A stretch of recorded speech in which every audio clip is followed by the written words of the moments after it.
My name is Adrianne Silva, and I'm a senior here in the Ashbrook Scholar Program, and I study political science and political economy. I'm from Worcester, Ohio, so not too far from here. So it's kind of a long story, but I'll try to be precise. So I was actually in cosmetology school before the pandemic hit, and my boyfriend went to the Ashbrook program. So when my school shut down, I was looking for something to do, and him and his best friend were like, what's the worst thing that can happen if you interview for Ashbrook? You become a good citizen. So I laughed and I interviewed with Dr. Burkett, and that's how I ended up here. My favorite thing in Convo is probably when they have that steak salad, because they don't have steak very often, and so I'm like, that's really good. So I actually defend today, so I'm a little bit nervous, but it's titled A Platonic Critique on the Glamorization of Serial Killers in Entertainment. And so I looked at the Republic of Plato, and I'm trying to answer what the effect true crime entertainment has on the soul. I think I can give up cookies.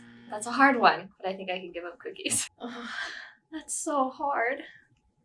I love them all for different reasons, but for the actual classes that I took, I would say Dr. McBrayer, because I didn't know anything about the Greeks prior to, and I was definitely just under the impression of, oh, these are texts that I can't read. They're too difficult. But he's taught me to never take the text at face value and actually think for myself to be able to find out what the ancients have to teach. So I found that really interesting. I don't remember the exact title of it, but it was whenever we spent a semester reading the Republic, which is what led me to my thesis. But I really also enjoyed political rhetoric, which we read dozens and dozens of speeches from notable political leaders and tried to learn the purpose of rhetoric. And it actually made me realize that I use it every day without realizing, and it's not something that is as villainized as people think.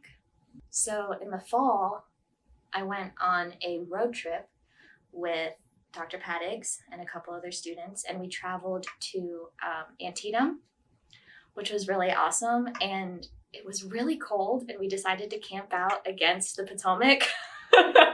So that was definitely an experience in itself, but being able to go through that battlefield and kind of how reacting to the past experience was interesting. And we went with Tyler Rice, who is a Civil War reenactor.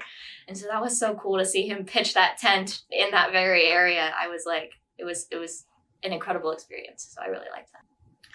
Now that's a loaded question. I actually started working on my master's through the Teaching American History program in my junior year. So I'll be working through that. I'm also, Dr. McBrayer has encouraged me to consider publishing this thesis in a smaller magazine article or something like that.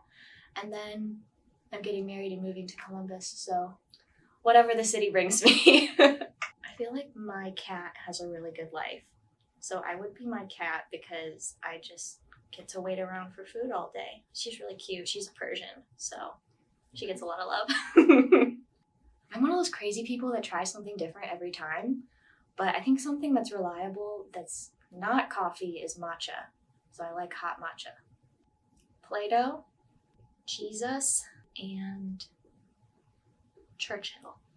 Because I went to cos school, I do enjoy hairstyling. I've also taken up knitting, which I feel like is a very old lady Ashbrook hobby, but that's been fun. And then my fiance is a huge movie buff, so I'm always watching those man 80s movies. So I think I could consider that a hobby.